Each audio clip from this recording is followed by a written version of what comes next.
Téléspectateurs, le plaisir est pour moi de vous retrouver encore une fois dans le cadre de ce nouveau numéro de votre émission Art et Expression. Art et Expression, votre émission qui vous fait découvrir le monde de l'art. Aujourd'hui, nous recevons un habitué de cette émission. Vous le connaissez sûrement et certainement. Mais je vais vous laisser, donc je vais laisser à mon invité le temps de se présenter pour que vous puissiez vous rappeler encore de lui. Merci bien pour la question. Bon, écoutez, c'est toujours bien de se présenter. Moi, c'est l'artiste peintre Dikisongele, Franck. Je suis aussi enseignant de l'art à l'Académie des Beaux-Arts de Kinshasa. Et puis, je suis coordonnateur d'une structure dénommée RD Congo Terre d'artistes.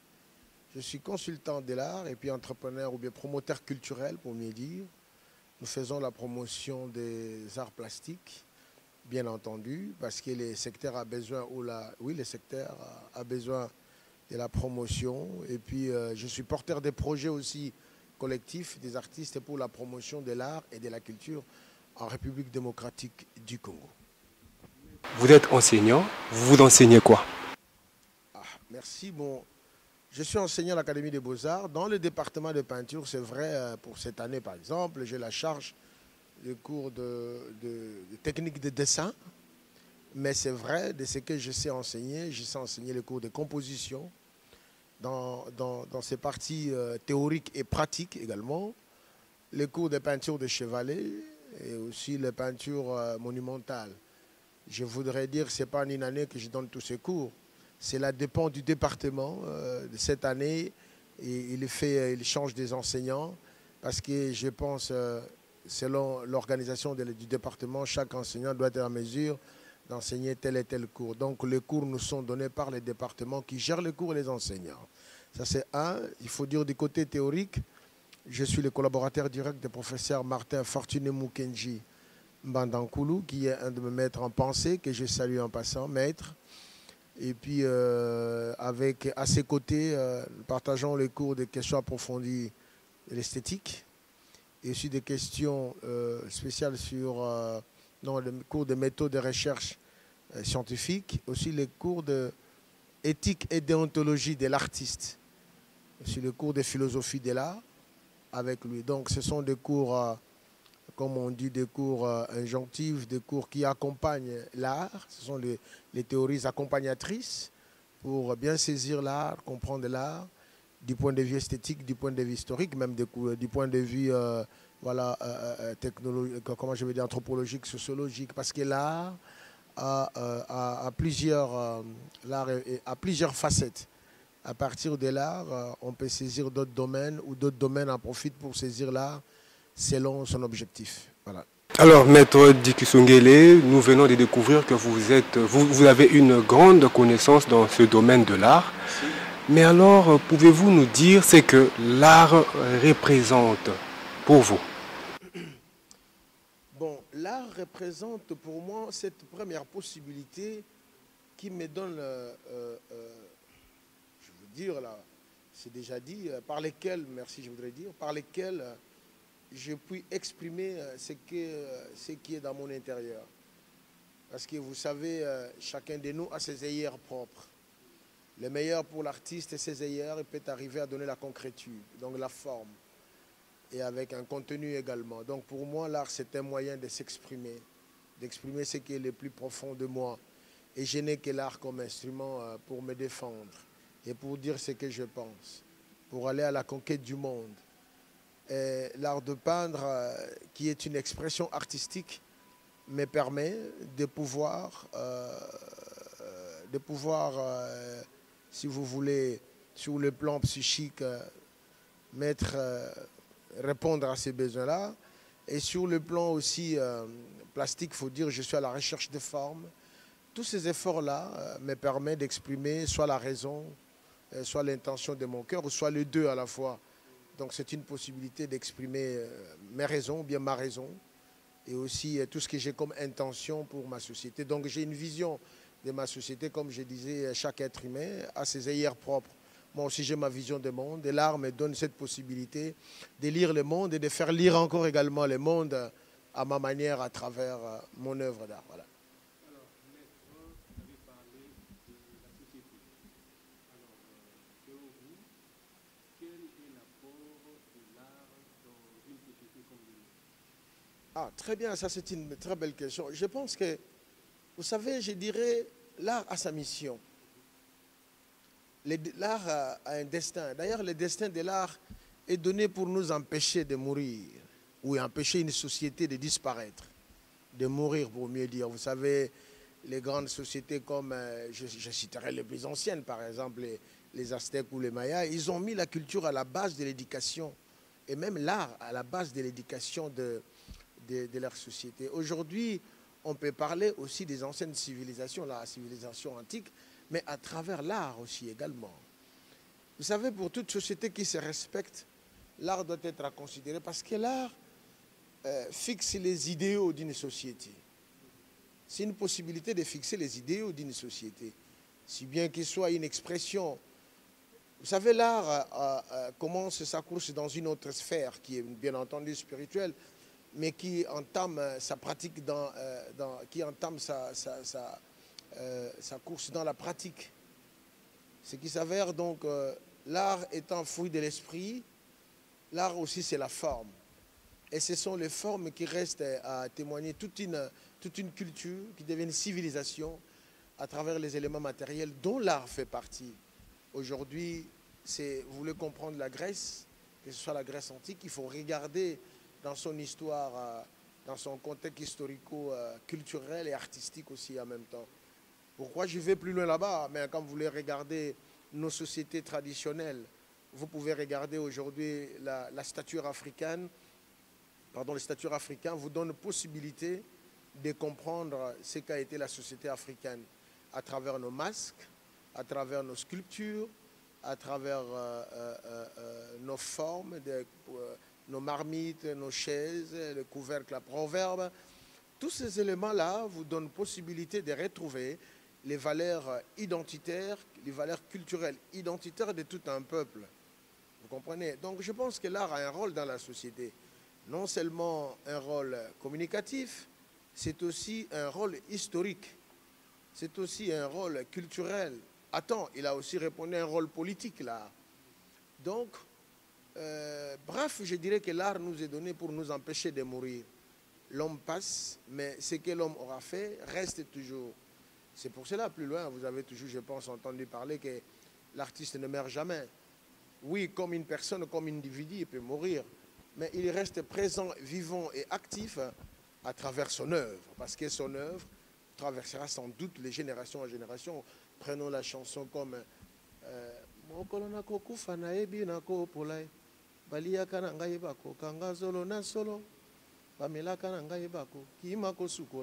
cette chanson de Lutumba que je salue, ses prouesses culturelles et artistiques. Vous voyez que cette chanson concerne tout homme et tout l'homme. Voilà. Tout homme où qu'il soit, et tout l'homme, donc, c'est-à-dire l'être humain, il vous renvoie à la conscience, il vous renvoie en vous-même. Donc je pense que l'art a un rôle aussi de communiquer dans la société, que ce soit la communication interpersonnelle, que ce soit la communication publique. Et l'art, c'est aussi un canal par lequel l'on peut faire passer tout un message. Donc je faisais tout à l'heure allusion à la communication. Voilà, je pense que pour une société qui se respecte, je pense qu'il doit tenir compte de ses créateurs, de ses inventeurs. Ces inventeurs dont les inventions, ces créateurs dont les créations qui fixent les idéaux d'une société et qui magnifient une société, qui magnifient également l'homme, même ceux qui ont dirigé et ceux qui viendront diriger après. Donc voilà, je pense que d'aucuns pensent que l'art ne sert que pour un plaisir de décorer. Non, il n'a pas que les rôles décoratifs, il a un rôle plus que décoratif. Il a un rôle spirituel. Voilà, il a un rôle aussi au-delà des simples formes que l'on peut observer de l'art. Merci. Nous venons de comprendre que l'art est d'une grande importance. Et même une grande dimension spirituelle. Pour notre société. Alors, l'État congolais,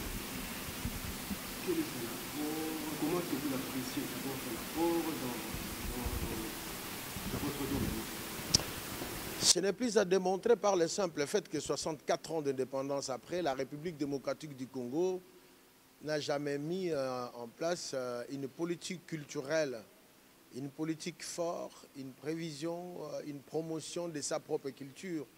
Et pourtant, c'est un pays culturellement fort en Afrique centrale, rien à dire. La culture congolaise, je ne dirais pas les tout, mais je prendrai l'exemple aujourd'hui, la rumba congolaise, qui a été hissée au rang de patrimoine immatériel de l'humanité par l'UNESCO. Je ne voudrais prendre que les côtés musical, avec un registre fourni de chansons, de compositions musicales qui fait le bonheur de la rumba congolaise. Et heureusement, cette rumba-là n'est plus vue que dans l'angle musical, mais dans l'angle économique, dans l'angle culturel, dans l'angle historique, dans l'angle relationnel, communicationnel, et aussi d'autres disciplines comme nous aussi, les artistes. Il y a un moment, nous avions présenté un projet dont nous sommes porteurs d'ailleurs dans notre association dénommée RD Congo Terre d'Artistes.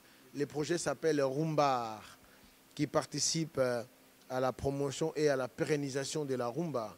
Aujourd'hui, donc, rumba peut revêtir n'importe quelle forme, que ce soit dans l'art culinaire, que ce soit dans l'art vestimentaire. Vous savez, vous ne pouvez pas aller danser la rumba sans pour autant être bien habillé. La sapologie a pris l'ampleur là-dessus. Vous allez comprendre avec le roi de la sap, Papa Wemba, King Kester et Méné, et tous ceux qui viennent après, et tous ces jeunes qui sont nés après. Mais nous regrettons par le simple fait que tout est vu dans l'angle politique et militaire dans notre pays, d'autant plus que nous avons tout un ministère qui fait partie du gouvernement, mais que l'on ne met jamais. C'est pas parce qu'on ne veut pas, mais c'est comme si l'on ne se rend pas compte de ce que nous sommes. Parce que la culture, c'est l'homme congolais. Et comme je l'ai dit précédemment dans une autre mission, chaque peuple doit avoir la vision de l'homme qu'il veut avoir, ou chaque société pour mieux dire. Vous savez, nous avons des routes, nous avons des conducteurs, mais chacun conduit à sa manière, chacun roule à sa manière. Parce que du point de vue politique, on n'a pas réglé la question culturelle. Parce que la question culturelle, c'est l'homme. C'est une éducation. Voilà, c'est un engagement, c'est un investissement, mais qui ne se fait pas dans l'angle politique. L'angle politique ne prend pas l'aspect culturel de la chose. Alors c'est pour cela que nous vivons ce que nous vivons. Or, il y a quand même ce qu'on appelle l'éthique de la culture, ou la culture éthique, comme l'ordre concret des valeurs qu'on doit respecter. Mais dans nos sociétés, ça existe, même jusqu'à aujourd'hui. Mais qu'on n'arrive pas à relayer dans les grandes villes urbaines comme Kinshasa, qui est le miroir de la République démocratique du Congo, et qui se reflète en même temps dans nos manières, je dis bien au pluriel, dans nos manières de diriger les politiques, de diriger les Congos, de diriger nos entreprises, de diriger nos familles. Autrement, je voudrais dire, de considérer nos familles, nos responsabilités, nos engagements. On a une tendance à être très superficielle. Parce que, du point de vue culturel, mon appréciation, les secteurs semblent être, ou pas semblent être, les secteurs est oublié. C'est comme si on le met pour besoin de combler. Alors que c'est un grand ministère aujourd'hui en France. Je pense qu'il est des troisième rang, si je ne me suis pas premier. Voilà, donc parce qu'il faut savoir promouvoir ce que vous avez de mieux. Et cela, c'est dans l'angle culturel. C'est ce qui donne lieu et matière à que les gens ou votre société deviennent une destination aussi touristique. Donc la culture, la communication, la touristique. D'ailleurs, la culture doit être quelque chose de transversal, une question d'État, de manière transversale dans tous les ministères, qu'on puisse tenir compte de l'aspect culturel. Donc je dirais, mon appréciation, eh bien, c'est celle-là. Et puis je constate que la culture semble être toujours oubliée. C'est comme si c'est par la force de compléter des choses qu'il vient combler. Regardez même par le simple fait pour que l'on parle de l'art. Les nôtres, assez souvent, nos autorités nous découvrent à l'extérieur qu'ici chez nous. Et assez souvent, nous avons eu des ministres, quand vous l'appelez dans une telle exposition, il peut vous sembler intéressé, mais il envoie son conseil, il dit il est occupé. Mais il est occupé où ailleurs? Il s'agit des activités culturelles. Vous comprenez? Donc, je ne leur fais pas un procès, mais c'est une réalité. Mais nous avions constaté, et nous avançons avec, parce que c'est un constat qui date avant ma naissance. Aujourd'hui, le pays, 64 ans d'indépendance, moi j'ai 56 ans. Et je pense que ce n'est pas aussi si loin. mais je constate que la culture n'a pas été prise en compte. J'étais un peu long pour faire comprendre que ce sont les autres qui nous réunissent malheureusement tout autour de notre propre culture. Mais heureusement, la culture n'a pas de frontières. Et c'est cette heureuse coïncidence qui fait en sorte que vous avez les partenaires publics-privés comme l'espace Texaf Bilembo. Ce n'est pas une galerie des Congolais. Combien de Congolais ont des galeries? Nous avons Symphonie des Arts, appartiennent à notre maman Christa, s'il nous suivra, je salue. Ça fait jour pour jour 56 ans qu'elle est au Congo, c'est mon âge, parce qu'il y a un des fils, Kylian, qui est mon frère, nous avons même âge, qui est né d'ailleurs au Congo. Alors cette galerie appartient à une femme allemande. Vous avez la galerie Le Monde des Flamboyants, qui est dans Tembe, mais aussi ça, c'est pas nous les Congolais. Donc 3 grandes galeries. Mais où est même la galerie nationale? Moi j'ai été voir la galerie nationale à Abidjan, j'ai été voir la galerie nationale au Sénégal. Je connais comment on appelle ça, le théâtre de Paris. Mais qu'est-ce que nous avons en fait? Voilà, c'était une question si profonde parce que vous voulez savoir mon appréciation de l'apport de l'État dans la culture. C'est vraiment en dessus dans ça. Maître, puisque nous avons une nouvelle dame qui est maintenant à la tête de votre ministère de tutelle, alors quelles sont vos attentes par exemple? Nos attentes, elle doit d'abord, elle doit attendre de nous que nous la soutenons. Et nous la soutenons. C'est maman Yolande Lébé qui est une culturelle, c'est aussi une technocrate. Donc elle connaît la chose.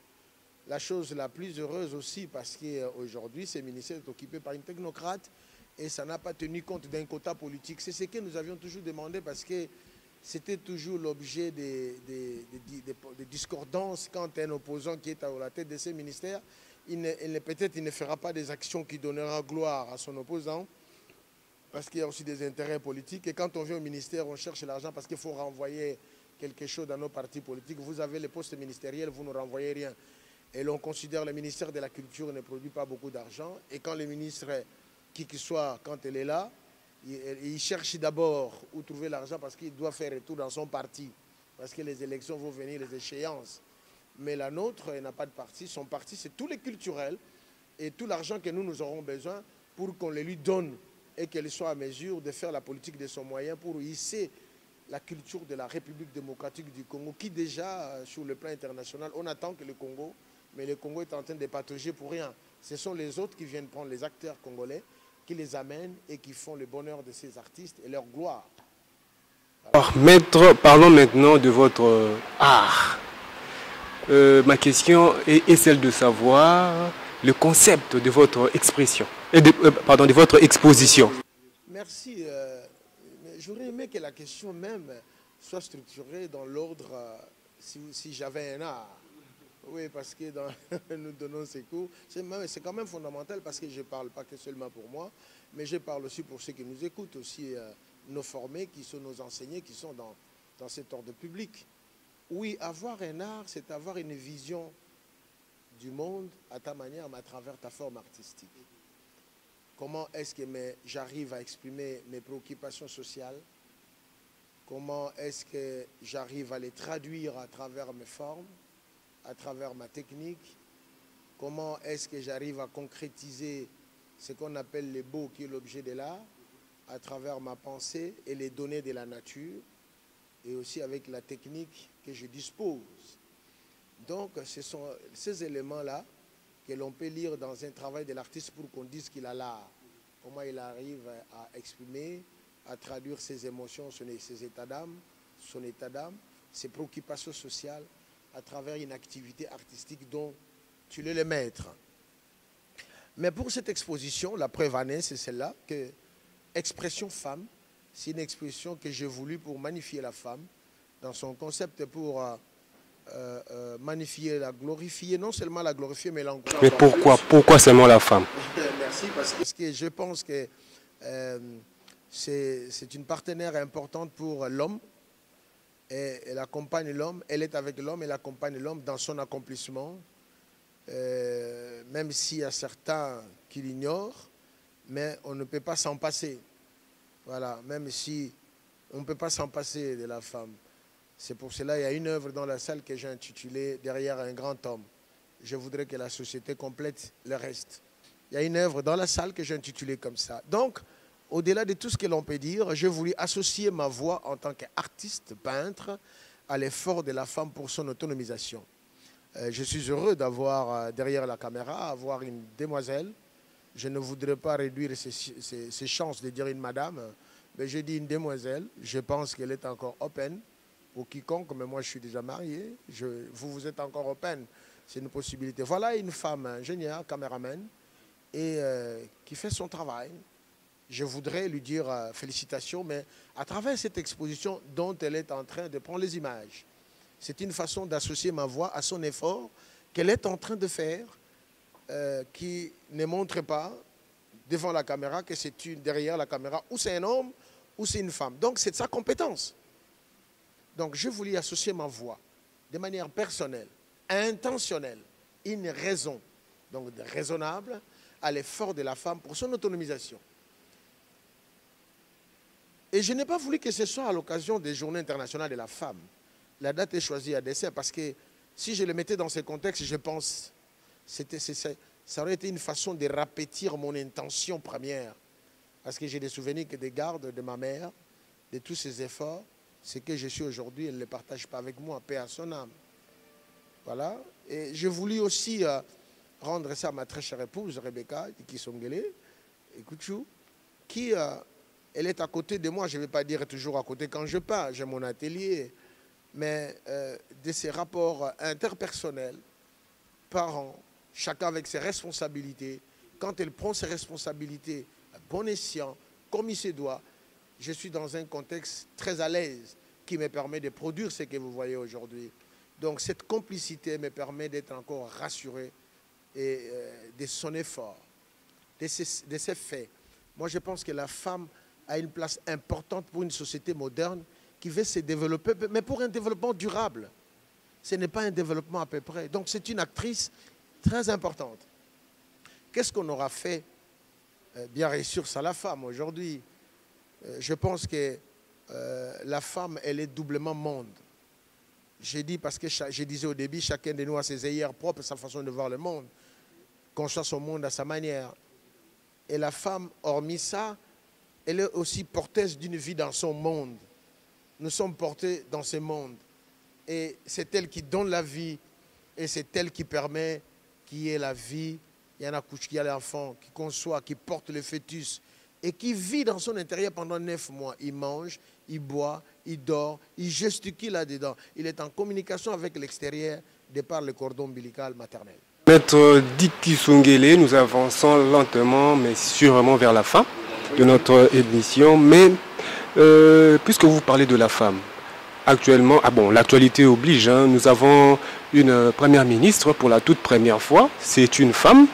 Et nous nous retrouvons dans un gouvernement qui a plus de 18 femmes. Alors nous comprenons que vous parlez la même langue avec le chef de l'État, puisque vous, parce que lui aussi il s'est révélé oui, de la masculinité positive. Ouais. Masculinité positive. Alors voilà. Donc maintenant, ce que nous voulons chercher à savoir, c'est que le public, d'abord, que vous visez dans votre exposition, c'est d'abord donc les femmes toujours. Ici, je n'interpelle pas la femme, mais j'ai fait, c'est-à-dire, la question, ce n'est pas interpeller la femme. La question, c'est, moi, je contribue ma voix à l'effort de la femme congolaise, la femme africaine, et toute femme d'ailleurs, parce qu'elle est à côté toujours de l'homme, pour que l'homme soit au complet et qu'il soit fort. Mais je pense que c'est une coïncidence heureuse, moi, cette exposition d'une quarantaine d'œuvres que vous avez ici, mais j'en ai produit peut-être 60 et les autres sont déjà partis pendant que j'étais en train de créer dans mon atelier. Alors, mais je pense que la coïncidence heureuse fait qu'aujourd'hui, à l'exécutif national, dans le gouvernement, nous avons la première ministre femme. Nous aurons un gouvernement d'expression femme. Voilà, maintenant l'expression femme. La femme construit, la femme aime l'équilibre. La femme, Dieu l'a dotée de pouvoir de bâtir le foyer. Considérons la République démocratique du Congo comme ces grands foyers qu'aujourd'hui Maman Souminois a la responsabilité de les bâtir. Alors, Maître Dicky Songele, un message à nos téléspectateurs. Mais c'est avec beaucoup plus de bonheur que je pense que vous suivez aussi cette émission, que moi je partage avec vous ma pensée sur cette exposition Portrait Expression Femme. Je vous rassure que je serai incapable de donner le monde de la femme. Mais au moins, je suis à mesure ou capable de dire un pan du monde de la femme. La femme, elle est cette expression de la vie vivante. Permettez-moi cette façon de faire voir l'importance de la femme à côté de nous dans la société. Je vous dirai à tous ces publics de consommer cette exposition. La consommation de cette exposition, c'est de la visiter, de voir les différentes thématiques que nous avons traitées, et puis n'est pas forcément l'acquisition, à qui a le pouvoir d'acquisition pour une œuvre d'art, qui ne font pas les yeux de la tête. Bienvenue, et un grand merci de l'intérêt que vous avez accordé en suivant cette émission. Merci.